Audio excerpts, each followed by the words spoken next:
사랑하고 축복합니다. 9월 7일 토요일입니다. 오늘도 우리 예수님의 신실하신 그 마음과 생각과 또 그분의 성품을 닮아가는 복된 하루가 되시기를 축복합니다. 오늘 말씀 제목은 역경 중에서 빛나는 신앙이라는 제목으로 함께 말씀을 나누고자 합니다. 오늘은 열왕기하 4장 1절에서 17절까지 말씀입니다. 말씀 봉독합니다.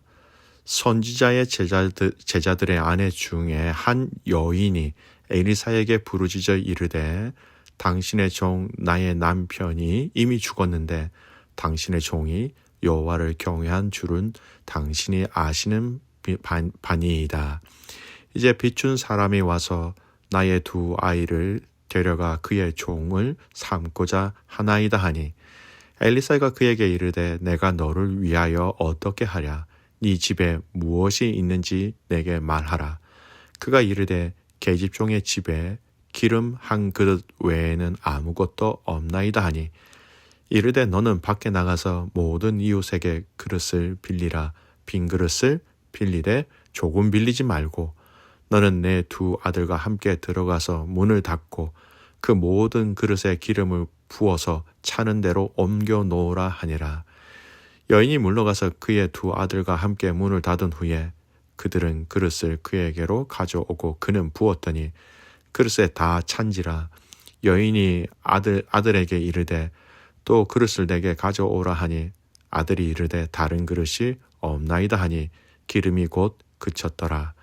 그 여인이 하나님의 사람에게 나아가서 말하니 그가 이르되 너는 가서 기름을 팔아 빚을 갚고 남은 것으로 너와 내 두 아들이 생활하라 하였더라.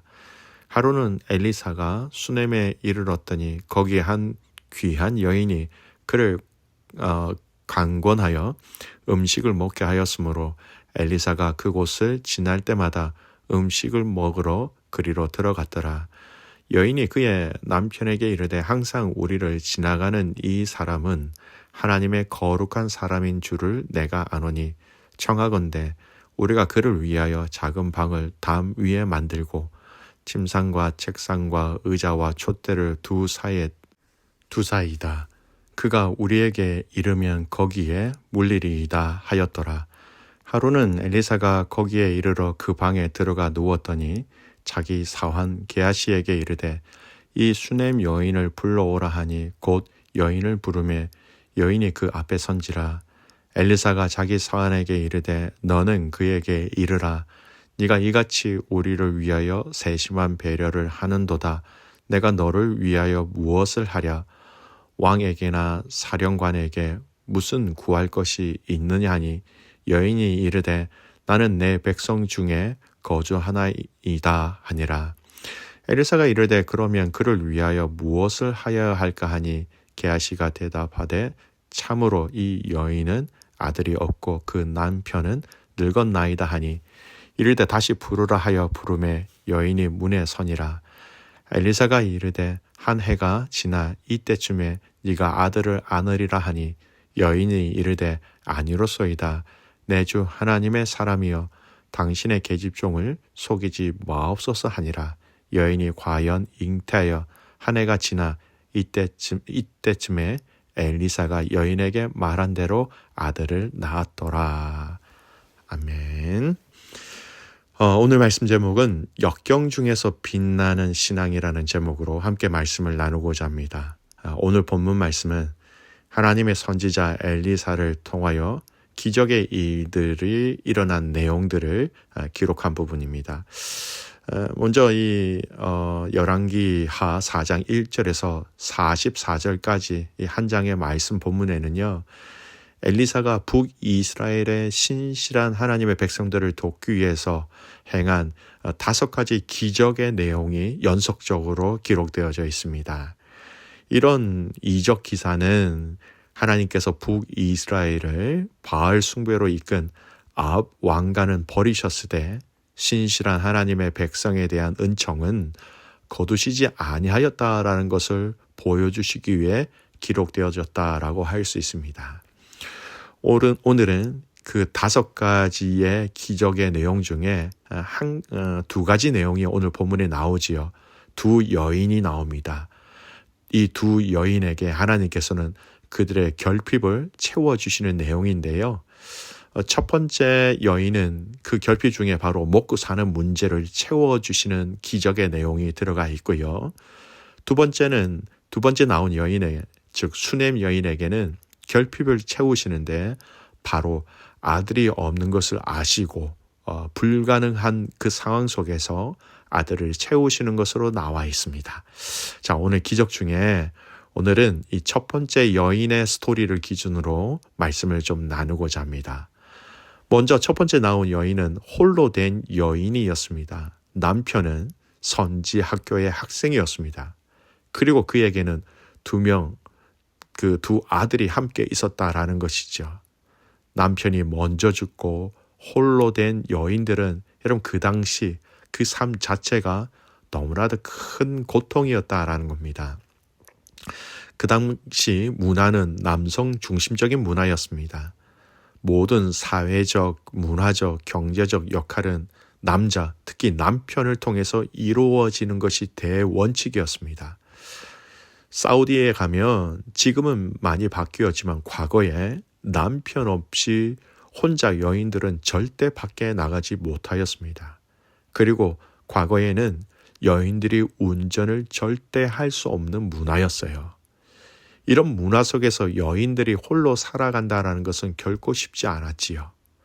오늘 본문에 나온 이 여인이 살아가는 사회도 이와 비슷한 문화였습니다.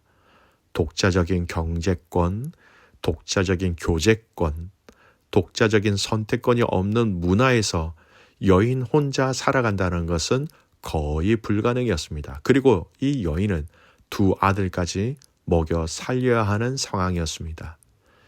이 여인이 말한 내용을 보십시오. 1절 보십시오. 당신의 종이 여호와를 경외한 줄 당신은 아시는 바니이다. 죽은 그 남편을 얘기하는 거죠. 그는 하나님을 경외하는 사람이었고 이것이 나타나는 것은 무엇입니까? 이 가정은 하나님을 경외하는 가정이었다라는 겁니다. 그런데 복을 받아야 하는데 지금 상태가 어떤 상태입니까?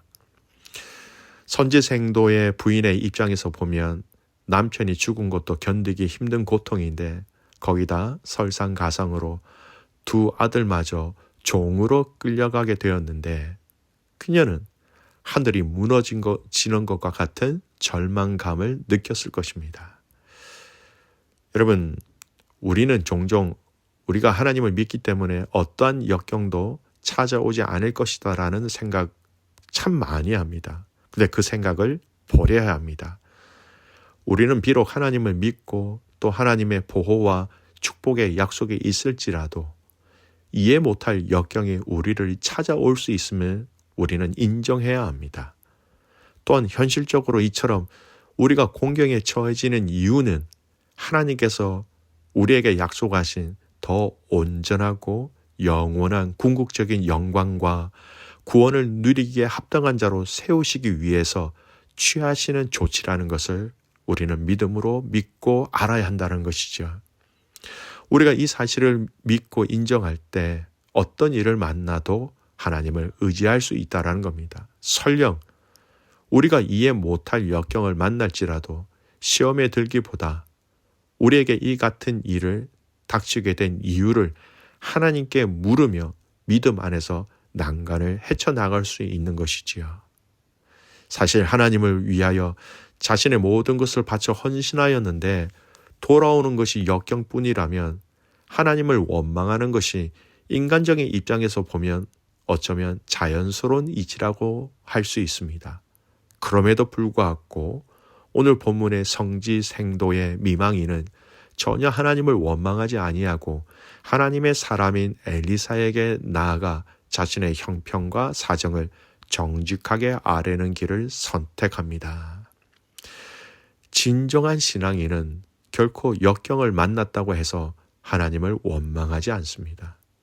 진실한 신앙인은 자기에게 임한 역경, 이 하나님의 섭리로 말미암은 것을 알고 거기에 순응하며 더욱 하나님을 의뢰합니다. 이들이 이런 방식의 행동을 취하는 이유는 자기에게 하나님이 역경을 주셨다면 또한 하나님이 이 역경을 해결해 주실 줄로 믿는 믿음이 있기 때문에 가능한 것이지요. 우리는 이러한 진실한 신앙인들의 모습을 성경 여러 곳에서 발견할 수 있습니다. 그 중에 대표적인 인물 가운데 먼저 동방의 의인으로 불린 욥을 생각해 볼 수 있습니다. 그는 하나님의 은혜 가운데서 복된 나날을 보내왔지만 오늘날 이해할 수 없는 역경을 만났습니다. 자신의 모든 자녀와 재산을 다 잃었지요. 자기의 몸에는 악창이 발생하였습니다. 어떻게 보면 욥은 더 이상 잃을 것이 없을 정도로 모든 것을 잃었지요. 지난날의 행복의 그림자조차 도저히 찾아볼 수 없는, 여러분 이만하면 하나님을 원망할 만도 하지요. 욥의 처는 욥을 향하여 하나님을 욕하고 원망하고 죽으라고 얘기할 정도였으니까요. 그러나 도리어 욥은 아내를 어리석은 여자라고 책망하면서 우리가 하나님께 복을 받았은즉 재앙도 받지 아니하겠느냐라고 이야기하면서 하나님 앞에 입술로 마음으로 범죄하지 않았습니다. 또 한 사람을 더 볼까요? 우리는 요셉에게서 그러한 진실한 신앙의 모습을 볼 수 있습니다. 요셉은 무고히 고난을 당하였습니다. 형들의 질투로 말미암아 애굽의 종으로 팔려갔습니다. 또 애굽에서는 보디발의 아내의 모함을 받아 옥에 갇히는 신세가 되었지요. 그러나 요셉은 이러한 고난을 당하면서도 하나님을 원망하기보다 하나님과 더욱더 밀착되어 그분과 동행하기를 힘쓰는 삶을 살아갔습니다. 성도 여러분, 이것이 바로 진실한 신앙인들의 모습입니다. 진실한 신앙인들은 결코 역경을 만났다고 해서 하나님을 원망하지 않습니다. 진실한 신앙인은 자기에게 임한 역경이 하나님의 섭리로 말미암은 것을 알고 거기에 순응하며 더욱 하나님을 의뢰하게 되지요. 이들이 이런 방식의 행동을 취하는 이유는 자기에게 하나님이 역경을 주셨다면 또한 하나님이 역경을 해결해 주실 줄로 믿는 믿음이 있었기 때문입니다. 그래서 역경에 처한 선지 생도의 미망인이 하나님의 사람인 엘리사에게 나와 부르짖는 것처럼 하나님께 나와 부르짖었습니다. 그렇습니다. 성도 여러분, 자신의 역경을 이유로 하나님을 원망하는 것은 자신의 주권자이신 하나님의 섭리에 대한 거부요 반역입니다. 그러한 자는 하나님에 대한 진실한 믿음을 소유한 자라고 보기 어렵겠지요. 그러한 자는 자기에게만 복을 주는 자기 중심적인 신을 섬긴 것뿐이었습니다. 성도 여러분, 하나님은 역경 중에도 당신을 원망하지 않고 당신께 부르짖는 진실한 성도를 결코 외면하지 아니하십니다.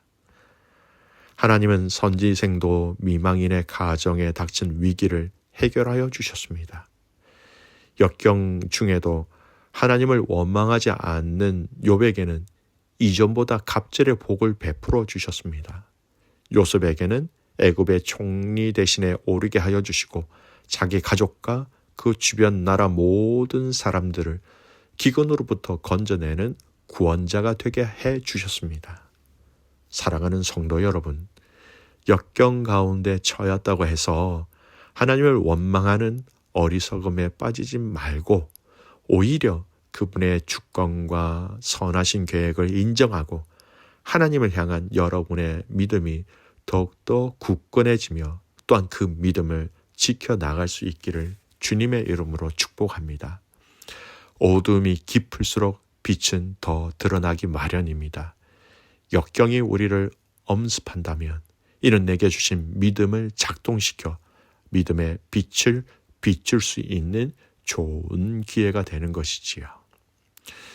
유명한 기독교 저술가 오스왈드 챔버스가 이런 이야기를 했습니다. 제가 읽어드릴게요. 역경 가운데 주님과 다투어서는 안 됩니다. 당신이 빛에 순종하는 순간 그 역경 가운데서 하나님의 아들이 당신을 통하여 빛을 비추실 것입니다. 만일 하나님과 다투면 이는 주의 성령을 근심케 하는 것입니다. 하나님의 아들의 생명이 당신을 통하여 드러날 수 있도록 자신을 추스리십시오. 만일 자기 연민에 빠지면 자신을 추스릴 수 없게 됩니다. 우리의 모든 상황들은 하나님의 아들이 얼마나 완벽하시고 순결하신지를 드러내는 수단일 뿐입니다. 어떤 상황에서도 하나님이 드러날 수 있다는 사실은 우리의 가슴을 뛰게 합니다. 역경을 택하는 것과 하나님의 섭리 가운데 역경을 당하는 것은 다릅니다. 만일 하나님께서 역경을 허락하셨다면 주님은 당신 곁에서 충분히 당신을 도우실 것입니다. 어떤 상황에서든지 하나님의 아들의 생명이 드러나도록 자신의 영혼을 추스리십시오. 절대로 기억이나 경험으로 대체하지 말고 언제나 하나님의 말씀이 당신 안에서 살아 움직이게 하십시오. 사랑하는 성도 여러분, 오늘 이 역경 속에서 하나님의 영광, 하나님의 은혜, 하나님의 소망을 드러낼 수 있는 저와 여러분 또 믿음의 성도들의 삶이 될 수 있기를 주님의 이름으로 축복합니다. 아멘. 하나님 감사합니다. 오늘도 주님의 크신 은혜와 사랑으로 살아가기를 소원합니다. 우리가 인생을 살아가면서 수많은 역경들을 만납니다. 고통을 만납니다. 아픔을 만납니다. 그 역경 중에서도 우리가 하나님을 드러낼 수 있는 그 찬스라는 것을 알고 그리스도의 영광을 하나님 많은 사람들에게 보여줄 수 있도록 역경 중에서도 우리가 믿는 그 복음의 능력과 순수함과 그 아름다움을 비춰줄 수 있는 그런 우리의 믿음의 성도들의 삶이 되게 하여 주시옵소서. 내일 드려질 예배를 놓고 기도드립니다. 우리를 겸손히 우리를 더욱더 낮추시고 하나님 앞에서 나아가며 예배하는 모든 예배 가운데 하나님 영광 누릴 수 있도록 축복하여 주시옵소서. 그렇게 하실 그 주님을 신뢰하며 살아서 역사하시는 예수 그리스도의 이름으로 감사하며 기도드리옵나이다. 아멘.